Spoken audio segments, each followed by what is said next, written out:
Good evening and welcome to the New York Symposium with Diane. Interesting discussion about taxes and the government, and this is on everybody's mind also after this crazy debt ceiling debate, which really is all sort of a fallacy of composition.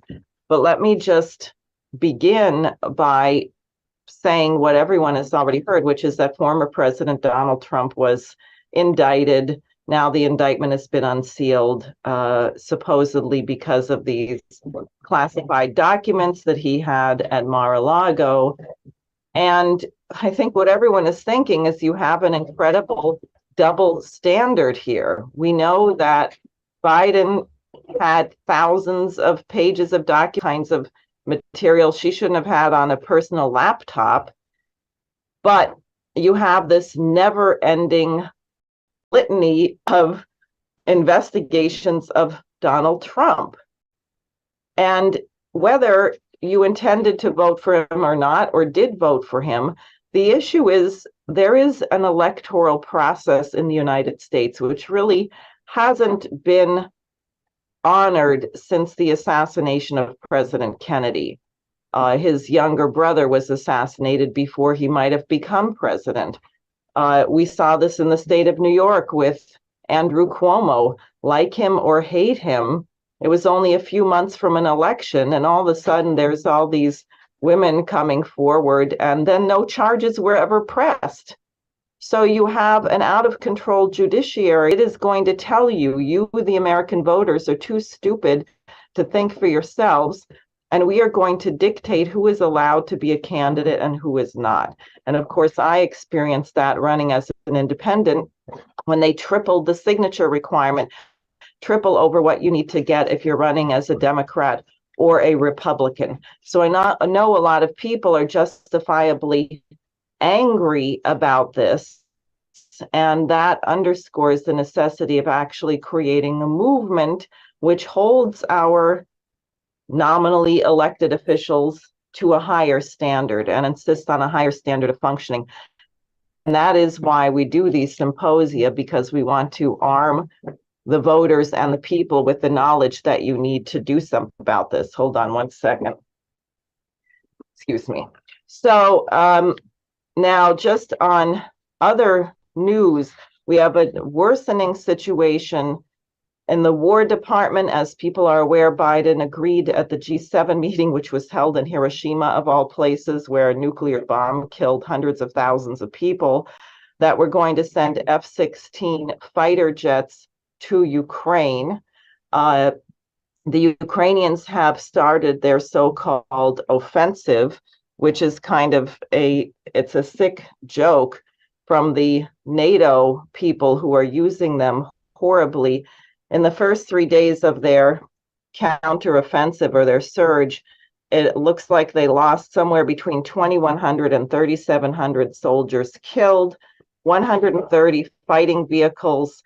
The thing is just an absolute unmitigated disaster for them. And we're going to just keep fighting this, apparently, or demanding that they fight, although I can tell you that now Anders Fogh Rasmussen, the former Secretary General of NATO, is saying, well, if we can't supply enough weapons, then maybe other nations should start sending troops. Now, if you think about when this war began, what Biden said we were not going to do. We definitely weren't going to have boots on the ground. We already do have some, not a huge deployment, but some advisors. We were not going to send tanks. We're sending tanks. We were not going to send F-16s. We're sending F-16s or figuring out how to get them there. Every single line that he said would not be crossed has been crossed.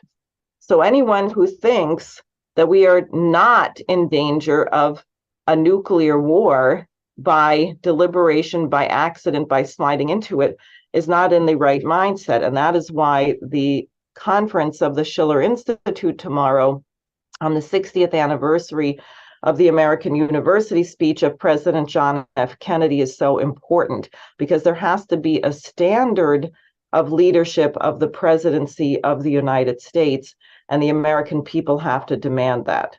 So that being said, let me just say that participation in my symposium does not necessarily constitute an endorsement of my campaign. I may or may not agree with the views of everyone expressed here, but unfortunately, there are all too few fora where you can even have a dialogue or disagreement.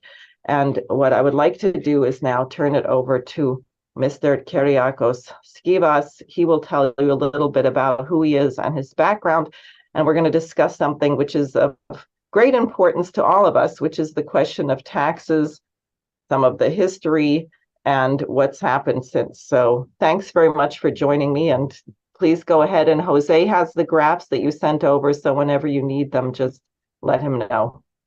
Okay, thank you for inviting me, Diane.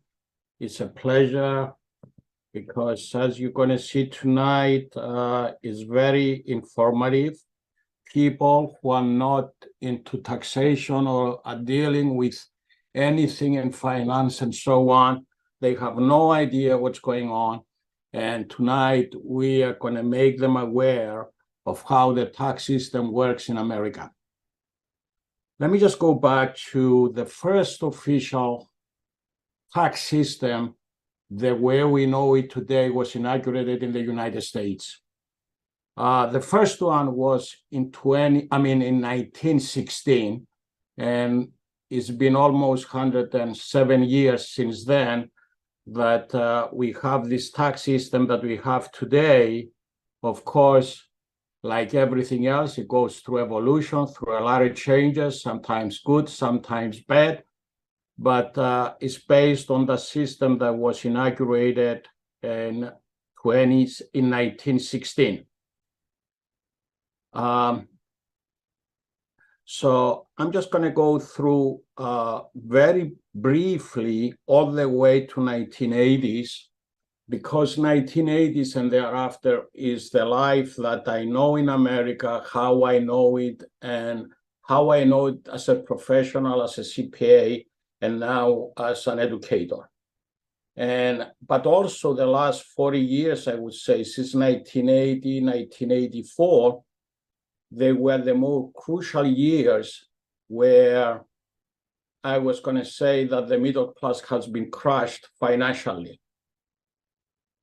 And I'm going to come to that step by step, and I'm going to elaborate a lot about it. And I'm going to elaborate a lot about the Clinton administration, the Reagan administration, because those are the ones that changed fundamentally the tax system.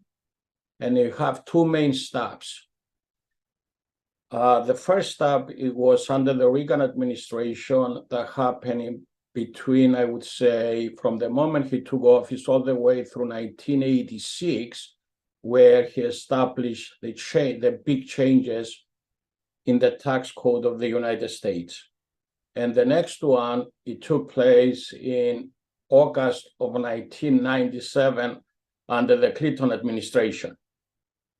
Somebody's going to tell me why August of 1997. That was when a lot of changes took place effective sometime in August, not in the beginning of the year. It was very unusual. Why, I really don't know myself. So if we just look at the tax rate since 1916, I'm going to say, let's just go over how the tax system worked on corporate or in personal tax returns. Which one do you think I should start first? Maybe do the corporate one. Okay, let me start with the corporate one. Do you want the chart? Or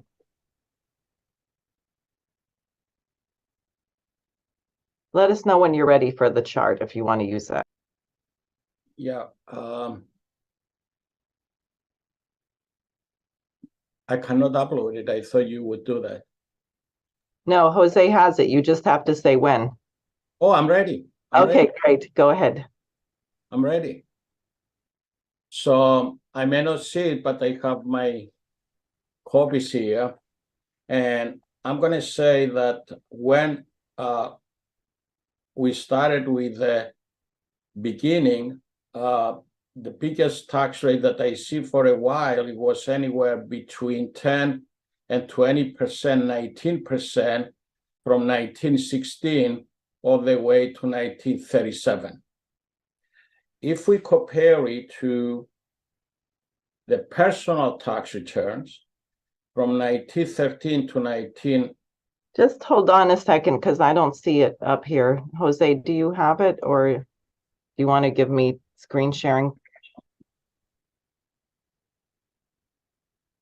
We don't see anything. No.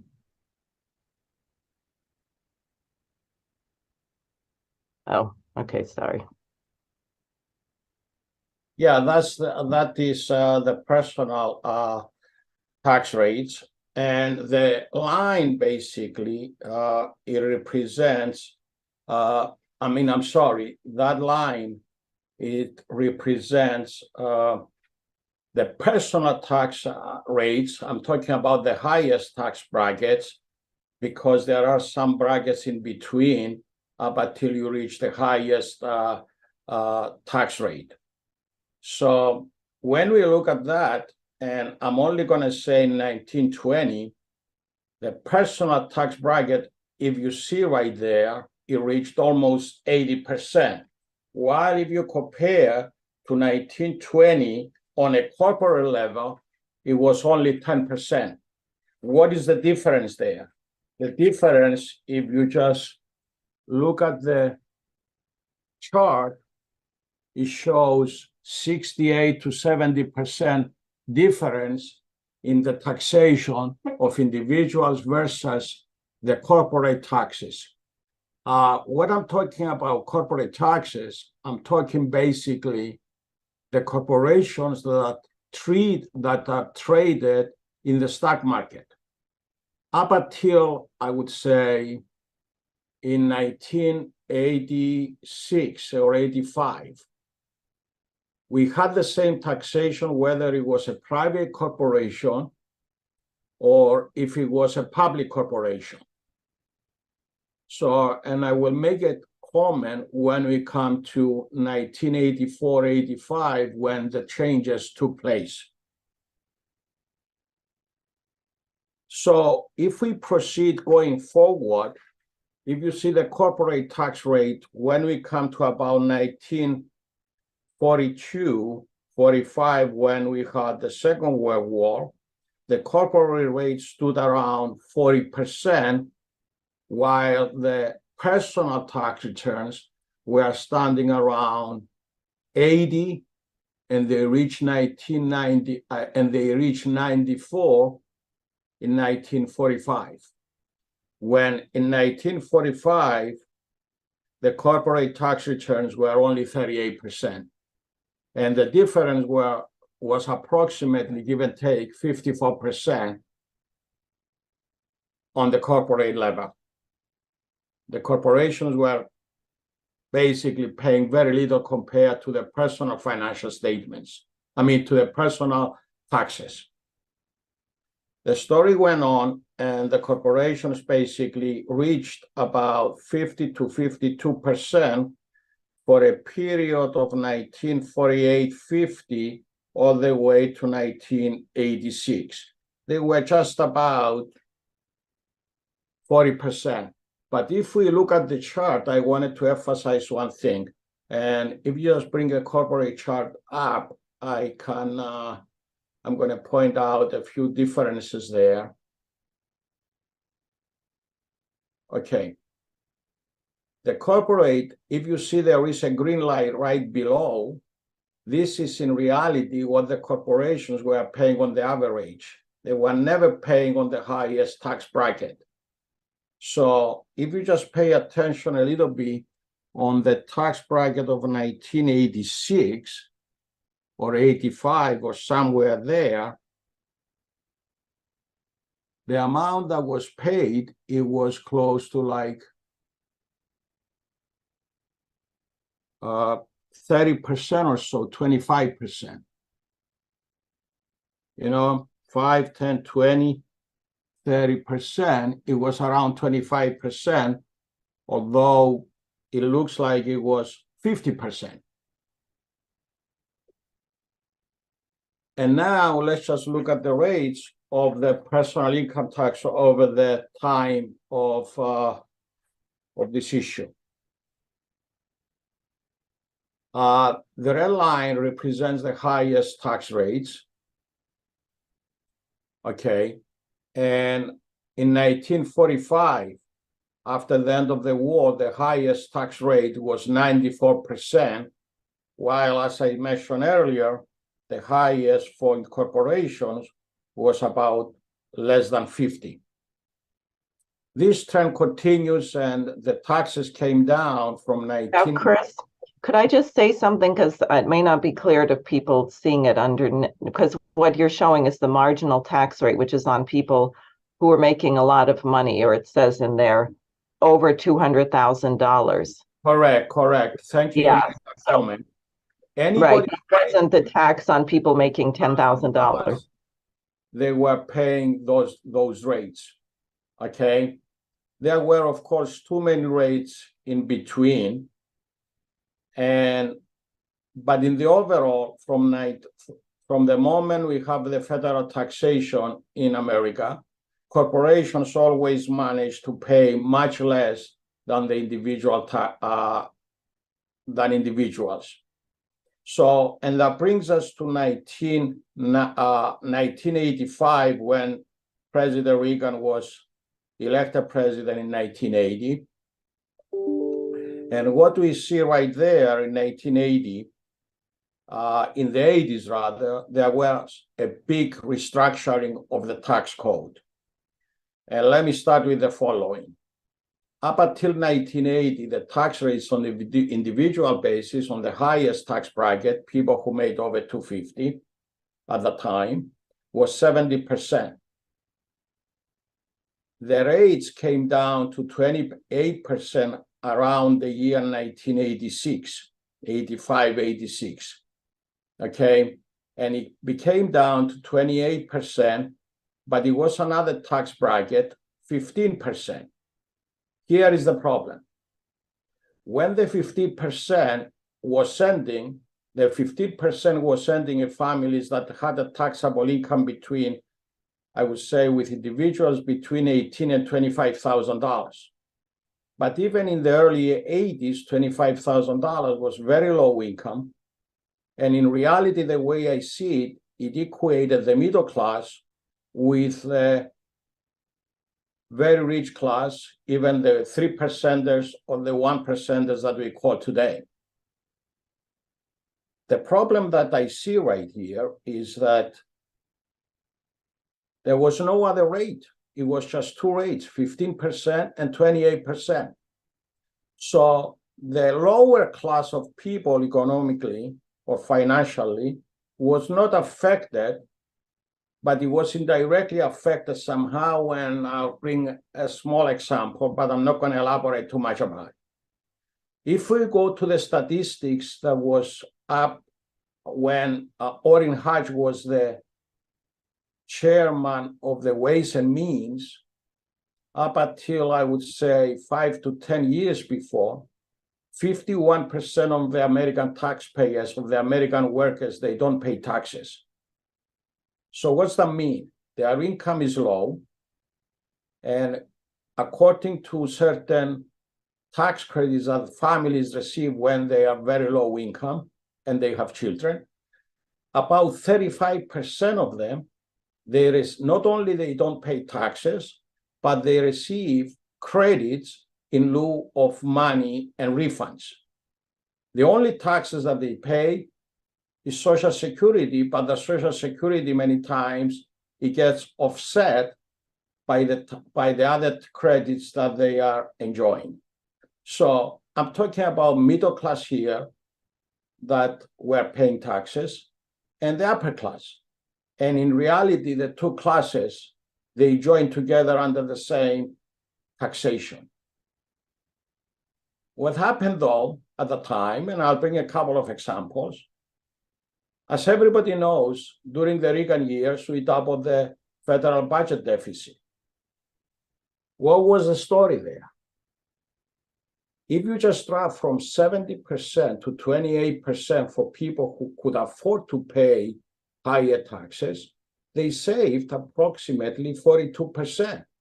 And that ended up in a huge deficit, which under the Reagan administration, it doubled. When the deficit doubled in the federal government, states that were receiving subsidies, they stopped the subsidies. And one of the subsidies that existed in New York, at least, it was, if I remember correctly, the MTA system was receiving assistance from the federal government as a subsidy of $300 million a year in the 1980s, and that went away. As a result, here is where everybody got affected, especially the very lower class and the middle class who are using the trains. I remember I caught the trains in 1975 as a young immigrant in the United States. Are you ready? Go ahead. With 15 cents. In no time, within 2 years, after that, it went up to 30 cents, 35 cents, 50 cents, and within 2 years, it reached $1.50. But by 1980, 82, the rate, the token was about 50 cents. So you can imagine a family like mine, 5 people having to use a train and a bus every day, either go to work or either go to school. We needed each way $1 extra. Now, 5 people with four of us, we needed every day $20 extra. $20 a day is $100 a week, is $5,000 a year. Now, my father was very happy that his misery salary of $92 increased by $6. But $6 times 50 is $300 a year, but he couldn't see that we lost over $1,000 in transportation. And the story goes on. And one more example, it was that at that time, every student who was attending the City University of New York was getting assistance from the federal government, approximately $1,500 a year. We were 3 students. So if you had $5,000 and 3 students with $1,500, there it is $9,500. And the middle class really started going down and down and down as we see today. And these are what happened in 1985, 86, when the Reagan changes went into full effect.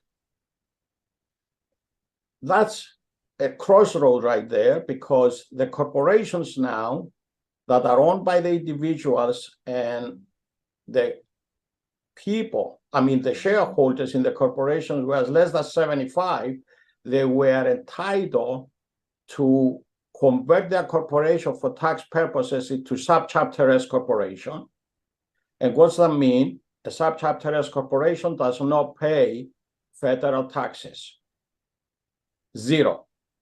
The states follow 100% of the states, except for the city of New York says, I need my 9%, 9% taxes. I need it. So they didn't accept the subchapter S status. Okay. So that way, everybody, a middle class person that owned a little corporation because he had to incorporate and all that, got a breath from the double taxation. How the double taxation came about? If you are paying federal taxes, let's say, and at the time, 1985, it was approximately 35%. It was 35%. It was a little bit higher, but at about 85, it was only 35%. If you add in New York another 9%, it make it 44%. And if you add another, say average another 7, For the city of New York, it was 51%. But it was another catch. Anybody who was in the 9 boroughs where the MTA is traveling had to pay an extra 50% for MTA taxes, 50% of what you pay for the state taxes. So that brought it somewhere around 52%. Now, you make $100,000, $52,000 goes for taxes for a federal level. And now you get your dividends, and let's say you take all the dividends, $44,000, $45,000. Now it's being chopped again on a personal level, and you pay taxes, and that's resulted into the double taxation. Under these rules, the double taxation basically came to the end. And we continue ever since with the corporation at 35%. Under the Trump administration, the 35%, it came down to 21%, while the personal taxes they reached at the time under Reagan from 28%, they went gradually all the way under the Obama and Clinton administration, they were 39.6%. Under the Obama administration, we added another surcharge there for anybody who can make more than $250,000 or $400,000, another 3.8%. So if you think about it, 37% plus 3.8, it reaches 41% almost. And now you have the corporations ever since that they pay 21%, period.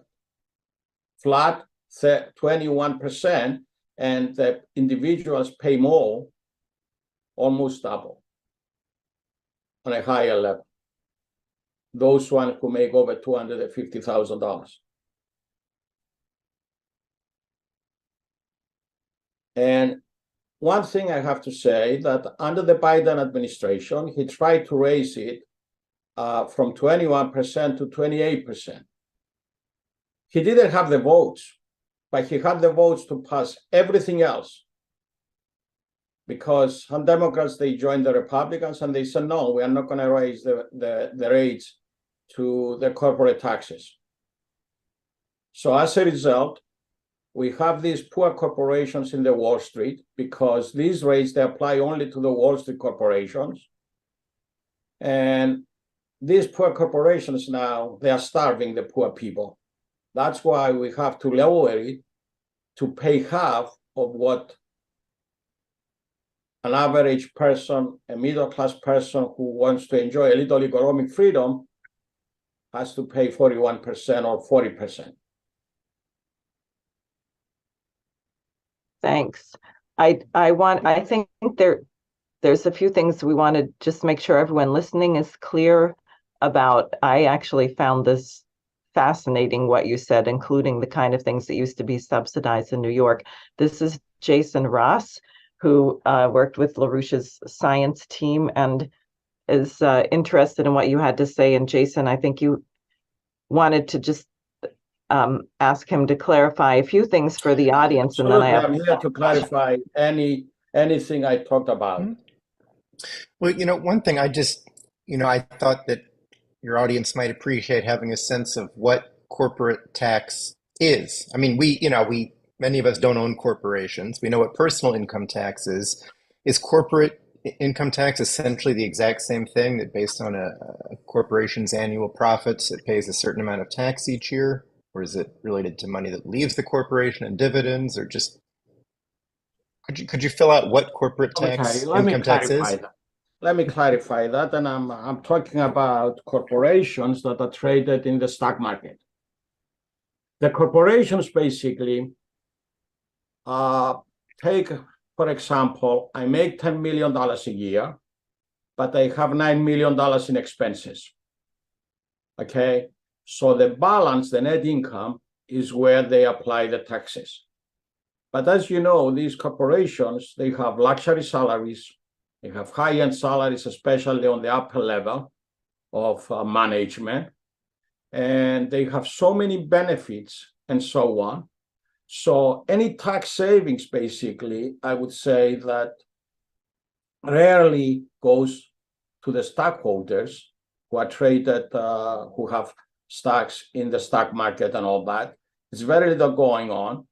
And those people, they enjoy all the luxuries from the corporation, the high salaries, the benefits, the trips, the luxury life. And of course, everything is tax deductible. But if it comes to the personal taxes, take somebody, for example, who has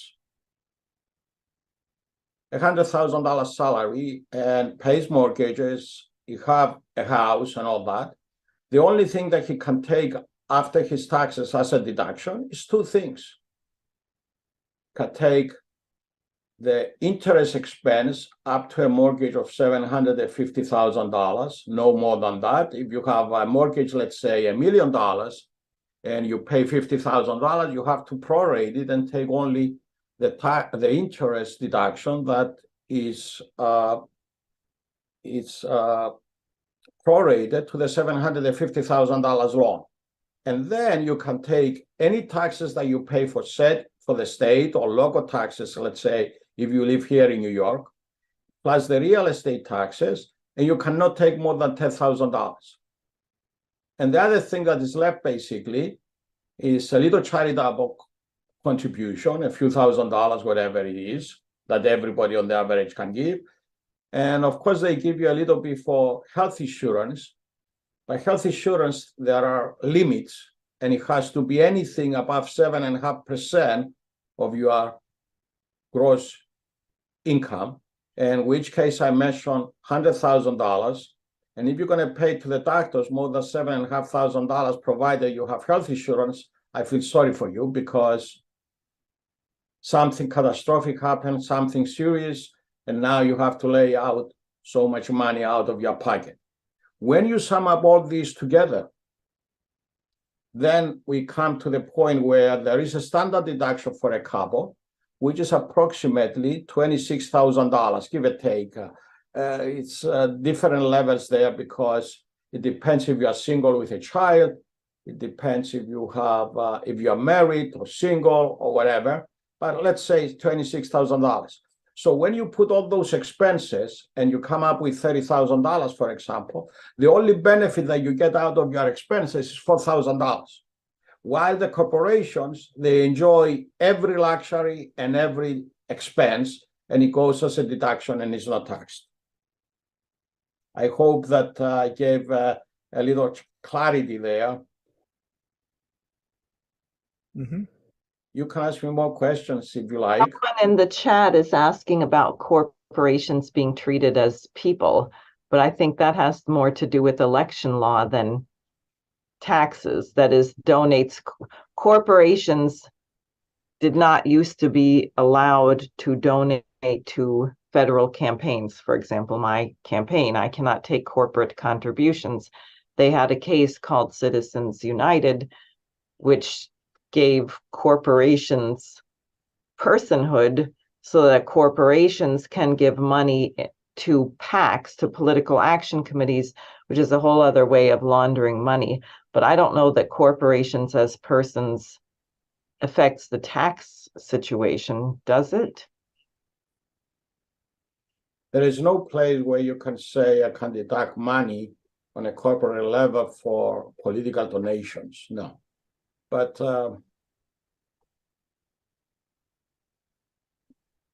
do they have other ways of doing it? Probably, I don't know. Sure. What I would like to talk about is how we could get a system which was just, because what you see it is what everyone feels, but no one knows how they can express it, which is somehow the people who are just trying to get by on what used to be a middle income, middle class wage, suddenly find themselves completely impoverished. And I think this is what you're talking about when you go through these changes in the tax codes, and there are other factors, of course, inflation. Exactly. And the downfall of the middle class started in the 1980s. Right. Well, I think LaRouche might have said a little earlier when Nixon decoupled the dollar from gold so you could get to all this speculative activity, which in effect fully took effect in the 80s. It took a few years for this to all to kind of come together and hit, where people decided that it was more important to figure out how to use your money to make more money than to actually engage in physical production, which gave a certain value to the dollar. But what you went through with the subsidies, so if you suddenly cut 42% of what people were paying in taxes, if you say the upper income brackets, maybe today it should be $1 million a year. I don't know. It seems like there's an awful lot of people making $1 million. When you get over that level, then pay 80%, pay 90%, and make sure, because in effect you are being taxed double and triple, because when the federal government no longer can subsidize the public transportation system, in the example you gave, and suddenly a household is paying $5,000 a year for transportation when they were paying, $1,500 or whatever early. That's huge. That's actually very big. And it comes out over time, so people may not notice it. They just suddenly notice that they feel like they got much poorer. The same with education, the same with healthcare, the same with all kinds of other things, which I'm sure would have been subsidized. And then they take more from people, and you have corporations which are paying next to nothing, and people over a certain. And what you said also, that there were only two income brackets, Yes, which was over. under the Reagan That's administration, amazingly unjust. we ended up with two brackets, 15 and 28%. And then, if you remember, when his vice president ran for president, he promised, read my lips, no new taxes. He got another bracket of additional 3%. And then under the Clinton administration, it went all the way from 31% to 39.6%. And then that went down a little bit under the Bush administration, not much. And then it was reestablished back to 39.6% under the Obama administration. Now, is this corporate or individual? Individual. Right. The corporate remained 35% all the way from the Reagan years all the way to 2017. So for about 35 years or so, 1988 to 17, it was like, how many years? 32 years? It remained 35%. And it had several other small brackets, but it was insignificant. But as of 2017, it goes straight line, 21%, no other bracket, no nothing. And that's the corporate type or corporate rate. A question on tax policy and economic policy, because some of this, it's with taxes, everyone wants to wonder, well, what are we spending the money on, and is it worth it? We're spending a lot of money on the military. People are unhappy about spending money on things that seem wasteful. Let me not Or one thing I can say, there is a lot of waste in the federal government, in the state government, and the city level. I experienced that with me being part of a construction company at one point, and I saw how one bathroom in the fresh metal park can cost $2 million when you don't have to buy the land. So you understand how the money is being wasted. And since we are talking about it, I can say without exaggeration that the federal, state, and local budget probably, if we cut the waste, probably we can run it to 50% or less. That could be, Jason, I think you were going somewhere with that. Well, that's a great figure to know. The other thing about taxes. Think about the following. You want to build a bathroom at your backyard. Let's just sit at your backyard. and you're going to put 3 bathrooms for women and 3 bathrooms for the men. About 10 years ago, it cost the Fresh Meadows, and it was in the news, $2 million. Tell me how we reached the $2 million to build a bathroom.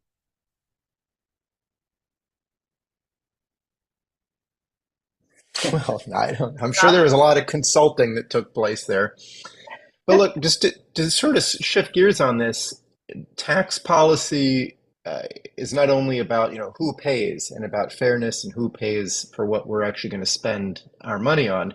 Also, it can have impacts on the economy more broadly. So tax credits, for example, are a way of the government essentially paying people to do things. Tax credits set up the wind farms that sprung up in California 2 decades ago that would never have made financial sense if it wasn't essentially all done for free because the state of California gave out tax credits for essentially the whole cost of these constructions.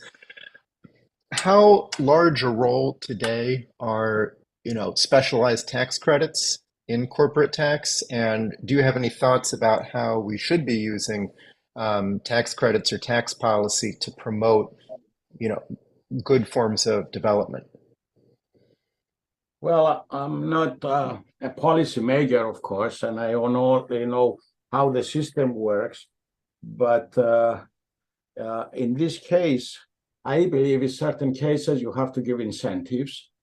And one incentive that I remember, it was what we call the low-income tax credits, that of course had to do with developing certain areas that were considered impossible to develop, but then the system was abused. And I have a vivid example to bring into light here that I formed an organization, and we defeated the low-income housing when the former Starway piano factory was going to be turned into low-income housing of 327 apartments here in Astoria. And but the story was that's the building that I met you, by the way, Diane. And I was the one who signed and broke the tie to convert it to condominiums. We were in court with the owner, and finally we compromised to that. And I was the one who broke the tie, and the building became a condominium. That area did not qualify to be one of those that says it's impossible to develop because it's considered the jewel of Astoria. How all of a sudden you can convert that into a low-income housing? And the owner of the building at the time, he was going to have, I estimated, about $25 million in his personal tax return, tax-free, because of the $8 million tax credits that was given to him. And where? In the jewel of Astoria. It needed development there? Absolutely not. It's developed as it is there, and it's a nice area. And it wasn't like it was a ghetto. But of course, other credits, I believe you have to give incentives to companies to stay in America. Instead of going to other countries and export our jobs. I agree with that. Mm-hmm. So let me ask another one about this, sort of gets into policy as well. The income tax rates, you had a chart of the highest marginal income tax rate. For people with very low incomes, there are a number of means-tested benefits programs where you receive government benefits that you are only able to access if your income is below a certain amount because the benefits programs are designed for the poor. The effect of that is that people with low incomes can have very, very high marginal tax rates, effective marginal tax rates. And I believe that this was part of the reasoning that went into a proposal for a UBI during the time of the Nixon administration, that replacing these means-tested benefits with a UBI would then get rid of the high marginal tax trap for lower incomes. Do you have any thought on that? I don't remember the Nixon years, and I didn't study too much about in the 70s how the taxes were being evolved at the time with these credits. So I really cannot elaborate about it. That's why I said from the 80s on, when I graduated from college and I started working, and then I realized how the tax system works. But before that, I'm not familiar with the details of what was going on a local level or state level or federal level of taxes, other than knowing how the tax rates were. No, we have some Definitely, I can talk from the evolution of 1985, and I would say not evolution, but revolution at the same time, all the way to today. And one thing I can say that the low-income housing tax credits that it was developed to develop areas that were considered impossible to develop, that program ended, I believe, and it was replaced by Trump administration that gave a different name to it. I forgot, the economic zone. But I never dealt with that economic zone to know the details of how it works. One thing I can say is that the 80-20 program, it was the 20%, it was a tax credit, not a tax deduction. And let me give an example. In certain areas, at the time with this program, the tax credit was double. But let me give you an example. Here in Astoria, that I got so involved, and I had prior certified myself two other programs, two other buildings of low-income housing. It was one, it was $6 million, and the other one was $8 million. The total program, and let me give you how it worked at the time. If you're going to develop something for $10 million and you have 20% tax credit, 20% of a $10 million is $2 million. The $2 million, it refers to taxes that you can save. And the $2 million at the time, it was like 3 times as much the income. If we take into consideration that you have 25, 30% tax bracket, because you're going to reach that bracket if you make all the money. So it equated to approximately 3 times the credit as a free tax income. In the meantime, there were certain areas in the country that it ranged between 80% of the low income all the way to 200%. So the 80%, it was like a little bit 80% of the 20%, let's say. He reduced it a little bit, but it was areas that were totally undeveloped, and they doubled the credit all the way there. I remember I had gone to Washington to take a course like that. And I remember those times. That was happening in the early 90s when I took that.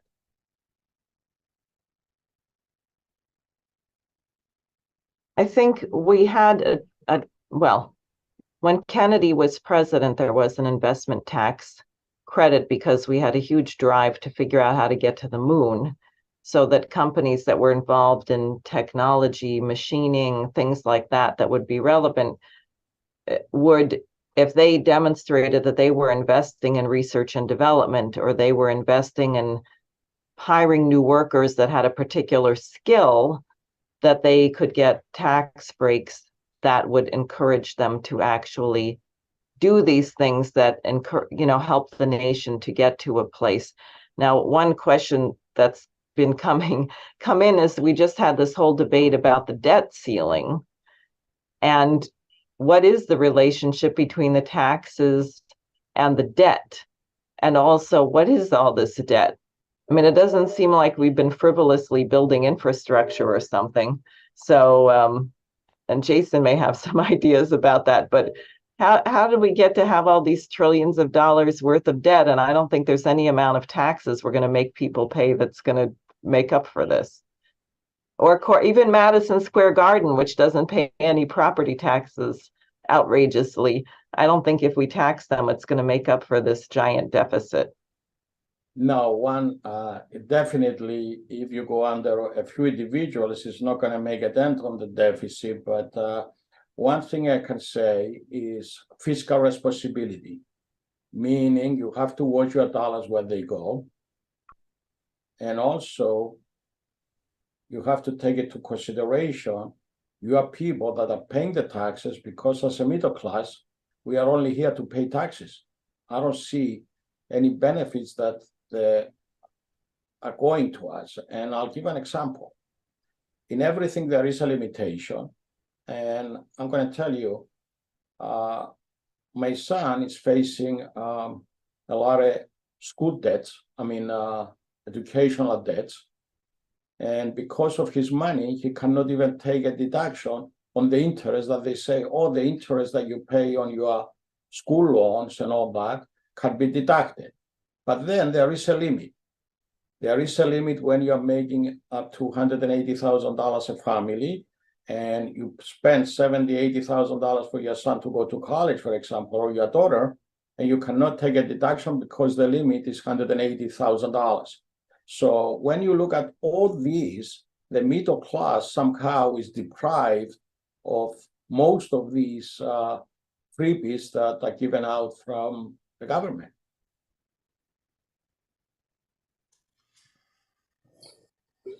If I can weigh in on that about the huge debt, about how to pay it off, yeah, increasing taxes isn't really that's not enough. Increasing taxes is not the solution.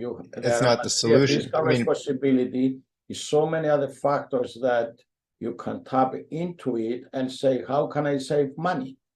And creating growth, and this is something that the government can play a special role in doing. I mean, the huge infrastructure investment of Roosevelt, the space program of Kennedy, the development of nuclear science that gave us nuclear power, the benefits in our commercial aerospace that came from, that came from the space program, and also from military spending too. I mean, these, kinds of growth areas make it possible to overall just have more economic wealth being created, and then you can actually pay your bills better. I mean, right now, a lot of the credits or the benefits or things, the priorities are being pushed into things that make the economy less productive.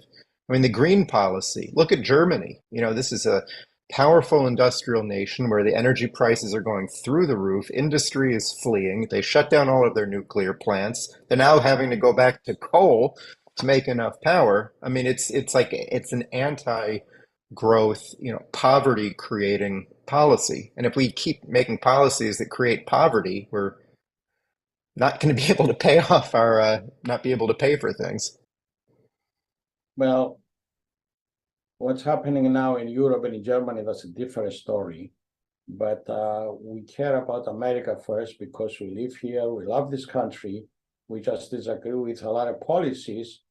But like I said, there must be fiscal responsibility in order to tap the deficit. And if I remember, only 1 or 2 years under the Clinton administration, we had a time that we had surpluses.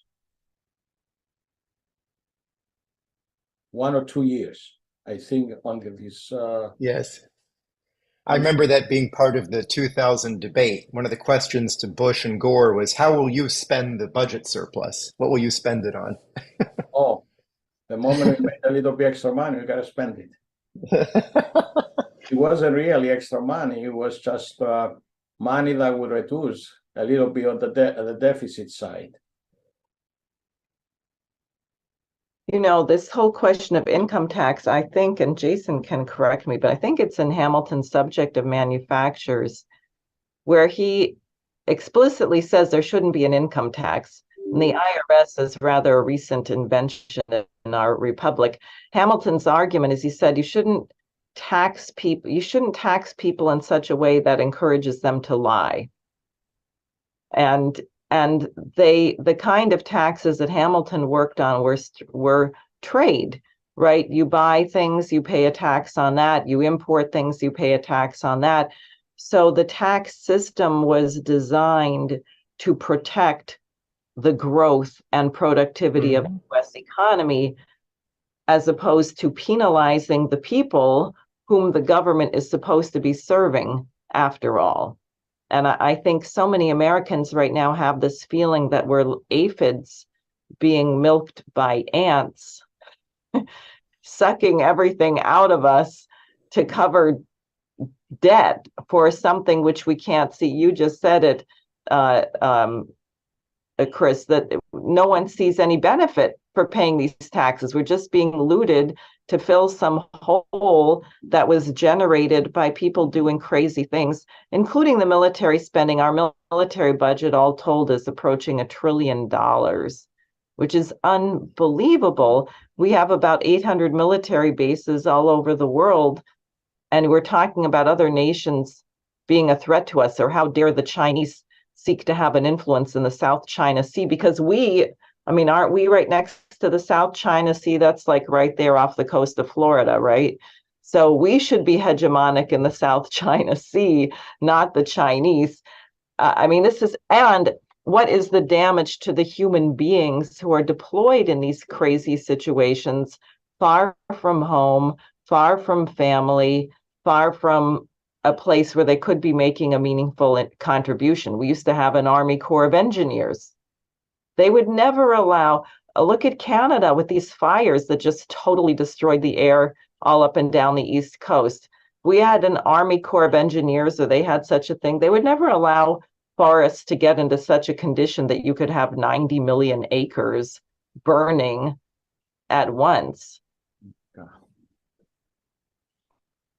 So it seems like there should be a relationship that money, somehow we've gotten to the point where money is an end in and of itself.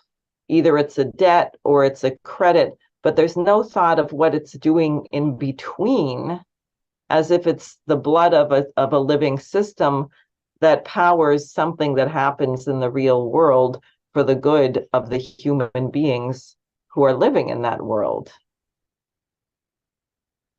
And what you just described, particularly just the situation in New York, I must say I found very striking, because it's not merely that people are being taxed double, they're being taxed double, and then the cost of everything that they're doing has skyrocketed. That's why at this point, a lot of people are leaving New York State, or New York City, I would say, more New York City than New York State, because they can't afford the living conditions in the city anymore. And I remember during COVID, I was reading certain reports that people who moved out of the city of New York, they said, I'm not coming back because I found a job here. Although I can make less money, I can save more money. Life is much more comfortable. I don't live in a matchbox anymore. I live in a house where I can have a pool. My kids play all day long, while I was living in an apartment in the city. And now I discovered that quality of life is much better here. Right. There used to be an advantage to living in a city. You could have the best symphony orchestra, the best opera company, the best food, the best Italian cooking, the best, because you'd have a big population and a lot of competition. But that's not the case now. Well, we have to take into consideration the housing industry at the same time. That I remember in the 90s, and when all over the country, the real estate plunge, I would say. In New York, it just stays standard in the city, in the city borders, I would say. It didn't go down. And it keeps going up and up and up. And not only the real estate is going up, but the rentals are going up. And people, they just can't afford it anymore. Right. Well, I would say that the last 5 years or so, I remember as a fresh person, as a young immigrant, I would say, in America, they used to say that food is the cheapest thing in America, and it was true. And now it becomes a burden for every family. You go to the market, and all of a sudden you buy a few things, and you say, "What did I spend all this money for?" Because the last 3, 4 years, 5 years, I would say that everything has doubled in general. Right. Except Since COVID. people's income didn't double unless they were doing something. Exactly, the people income didn't double. And I remember in the 1980s when the housing was like houses, two-family house here in the city of New York. It was around $40,000, two-family house, 1979, 80, 82. How much it is today? Close to $2 million. So all that huge difference, it didn't translate to 10 times more salary. Correct. So everything is not relevant anymore in New York City. That's why a lot of young people early in their career, they want to leave the city. Right.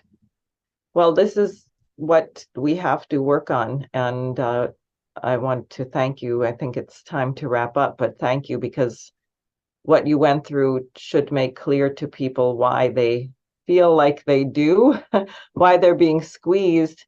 It's not their imagination. And it has been a very deliberate policy shift. And Jason, I'm sure there are more thoughts. I think we should continue this discussion also in the domain of policy making, because it has to be changed. People have One thing that I have to say before we depart is that it's not only taxation, it's other issues that affect the financial condition of every individual and every family. It's not just only the tax system, but it's other issues involved. And it's not just one side, I'll fix the tax system and then everything is okay. It's not that easy. It's very complicated, but it's too many factors I was going to say, not just one. Of course, taxation is very important. Well, it brings up the cultural question also. Why do people find it acceptable to rip other people off, and why is that considered a smart thing to do? And what's the difference between being productive and making money? And these are all questions that I think we have to think through. But I would just like to really encourage people to join me tomorrow at this Schiller Institute conference, where we reflect on the American University speech given by President Kennedy just a few months after the Cuban Missiles Crisis. How, after that kind of crisis where we were very close to nuclear war, could the president say, finding peace, and not a peace in our time, but a peace for all time, is the most urgent task. And he said, war may be a lot more exciting, a lot more interesting, but what we want is a stable peace for our people and the people of the world, a world that you want your children to grow up in. And I think I agree with you 100% because, as you know, I'm a war veteran myself. I have seen the destruction, and I can associate with those people who come traumatized and they carried for their entire life in such a level. In my case, it wasn't anywhere near, but I can feel their pain and the psychological destruction of those who survive and come back. And if it's one who's going to say, I'm for peace, I'm here to support that with all my heart, because peace is better than war. And negotiations is better than solving issues with the army. Absolutely. So tomorrow at 10 a.m. at schillerinstitute.com. Thank you, Jason, very much for joining us. And thanks, Diane. And thank you, Christopher Skivas. And I'm sure having me are going to be calling you up for help. So thank you both. Okay. Good night. Night, everybody. Again.